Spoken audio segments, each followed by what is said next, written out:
Nah, saudara, sektor properti diproyeksi mulai bangkit tahun ini setelah pada tahun lalu saat pandemi masuk ke Indonesia, sektor ini amat terpukul. Kita bahas soal ini mengungkit sektor properti karena kondisi daya beli masyarakat yang kita tahu tentunya turun pada sejak awal Maret 2020 lalu.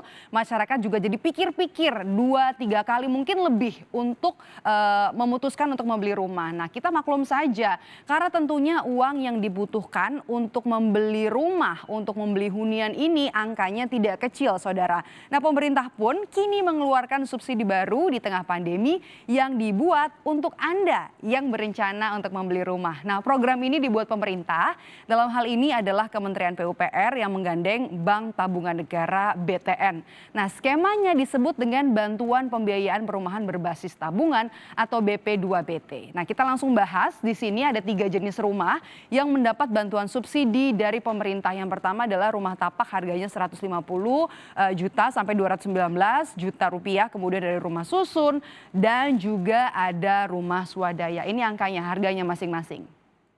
Nah, dari 3 jenis rumah ini yang dapat subsidi, masyarakat bisa mendapatkan bantuan uang muka 45% dari harga rumah, harga yang ada di sini, atau maksimal 40 juta rupiah dari pemerintah. Nah, subsidi properti ini juga dibuat supaya kita nih masyarakat bisa mencicil relaksasi cicilan setiap bulannya, yaitu salah satunya adalah dengan menawarkan keringanan bunga cicilan 10% selama 3 tahun pertama. Nah, tenor kreditnya dibuat selama 20 tahun. Nah, ini adalah angkanya. Tapi sebenarnya, saudara, ada yang harus diwaspadai. Jangan sampai masyarakat nanti malah tercekik bunga cicilan setelah 3 tahun pertama. Karena biasanya bunga floating setelah bunga tetap akan melesat tajam angkanya. Nah, alih-alih nantinya punya rumah subsidi, nanti kita malah atau banyak masyarakat yang justru mengalami gagal bayar karena bunga cicilan yang besar.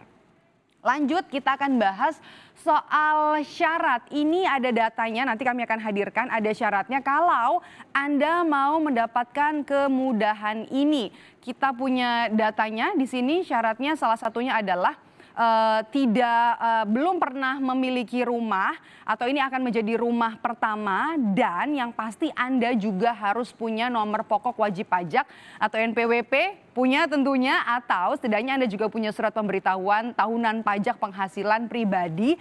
Dan kalau Anda mau mendapatkan kemudahan ini, untuk mendapatkan keringanan ini, Anda juga harus punya masa kerja atau usaha setidaknya selama 1 tahun. Nah, program pembiayaan berbasis tabungan ini sebenarnya masuk dalam program besar pemerintah, Fasilitas Likuiditas Pembiayaan Perumahan atau FLPP.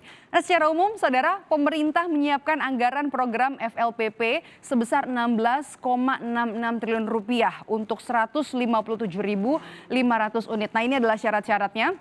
Anda bisa lihat, yang pertama tadi saya sudah sampaikan belum punya rumah dan juga belum mendapat bantuan subsidi dari pemerintah. Nah, sementara untuk pembiayaan berbasis tabungan ini dianggarkan oleh pemerintah, anggarannya angkanya adalah 8,7 miliar rupiah. Nah, di tahun ini, tahun 2021, pengembang juga ternyata sudah mulai fokus pada pengembangan rumah tapak. Ini ada risetnya kami hadirkan untuk Anda. Riset yang dilakukan oleh JLL Indonesia menunjukkan sepanjang tahun 2020 permintaan rumah tapak cenderung stabil, sehingga pengembang akan cenderung untuk melanjutkan pembangunan rumah tapak di tahun 2021. Ada 56% angkanya untuk yang berjumlah 2 kamar, 3 kamar 22%, yang hanya 1 kamar atau 1 bedroom 10%, sementara untuk 4 kamar hanya diminati 10%.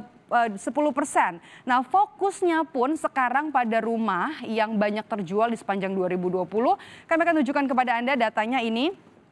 Angkanya, sementara untuk harga ternyata yang paling banyak diminati 49% adalah rumah dengan harga 600 juta rupiah sampai 1,3 miliar rupiah. Ternyata, saudara, berbeda dengan penjualan kondominium atau apartemen. Kalau misalnya kita bandingkan, rumah tapak sebenarnya bisa terjual 72% dari ketersediaan. Sementara kondominium ini 63%, karena sekarang ternyata orang lebih banyak nih pembeli end user untuk ditinggali. Ternyata sekarang bukan untuk investasi, ditambah juga sekarang kondisi pandemi membuat orang lebih merasa aman untuk tinggal di rumah pribadi, bukan di apartemen yang cenderung bertemu dengan lebih banyak orang. Nah, saudara, dengan proyeksi dan juga dengan angka ini, proyeksi cerahnya sektor properti, apakah kini saatnya untuk mengoleksi saham properti.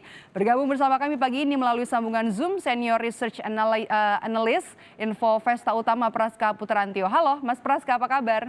Ya, halo, selamat pagi Mbak Medo. Pertama kami ingin tanyakan sebenarnya bagaimana sih proyeksi saham properti di sepanjang tahun 2021 ini, Mas? Ya, secara prospek sektor properti memang kita melihat bahwa sebenarnya ini sangat tersulut oleh prospek ekonomi yang diharapkan membaik dari 2021 ini. Di mana ekonomi Indonesia diproyeksikan bisa kembali rebound ya ke level 5%, dan juga di samping itu kan juga ditopang oleh kondisi moneter yang cenderung ekspansif, di mana tren suku bunga acuan saat ini masih dipertahankan di level rendah yaitu 3,75%. Dan samping itu juga diharapkan untuk bisa memacu pertumbuhan kredit perbankan, ya, di mana loan growth sendiri untuk kredit perbankan secara nasional ini per akhir tahun lalu itu posisi per Desember minus ya 2,4% atau terendah dalam kurang lebih 10 tahun terakhir ini, yang memang bisa diharapkan bisa memacu pertumbuhan sektor properti di tahun 2021 di tengah era suku bunga rendah, dan juga PSBB sudah dikatakan memang relatif lebih longgar dibandingkan dengan awal-awal tahun 2020. Ini bisa semakin meningkatkan permintaan untuk rumah tapak ketimbang untuk rumah apartemen seperti itu. Ya, kita bisa lihat dari data yang tadi juga baru saya presentasikan. Data sebenarnya menunjukkan kan kalau rumah tapak atau juga land and house ini lebih banyak terjual di tahun 2020 lalu jika kita bandingkan ya Mas Praska dibanding dengan apartemen. Apakah ini bisa menjadi dasar untuk memilih emiten sektor properti? Ya, memang dengan kondisi tersebut tentu saja emiten properti menjadi lebih kompetitif ya untuk bisa diseleksi mana yang lebih menarik. Meskipun secara katalis ya kita melihat di dalam Omnibus Law kemarin investor asing diperbolehkan untuk bisa memiliki properti, namun itu lebih ke high rise presidensial yang mungkin apartemen di kelas atas ya, seperti dan hanya investor maksud saya orang asing dengan kriteria tertentu sehingga tidak mendongkrak secara keseluruhan. Nah, memang dengan kondisi ini ya kita lihat properti rumah tapak ini menjadi komoditas yang paling diunggulkan di tahun 2021 ini, di tengah juga dukungan pemerintah tadi ya pada program rumah murah ya lewat bantuan FLPP maupun juga program subsidi selisih bunga yang mana di tahun 2021 nilai alokasi tersebut juga ditingkatkan oleh pemerintah seperti itu. Nah, kalau untuk sentimen izin pembelian properti untuk warga asing gimana nih Mas Praska? Apakah ini juga sebenarnya bisa mendorong emiten properti yang fokus di apartemen?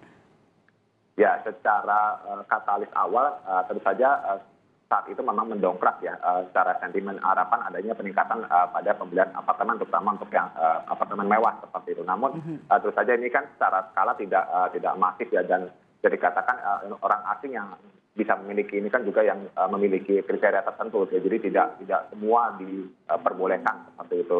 Nah, ini yang membuat menurut saya lebih ke selektif emiten tertentu saja yang tereksposur oleh sentimen tersebut. Nah, ini kita akan bahas lebih lanjut soal ini. Apakah ini sekarang jadi momen yang tepat masyarakat untuk bisa mengoleksi saham properti? Mas Praska tetap bersama kami. Nanti kami akan kembali dengan informasi dan juga pembahasannya lebih lengkap. Usai jeda, tetaplah bersama kami di Kompas Bisnis.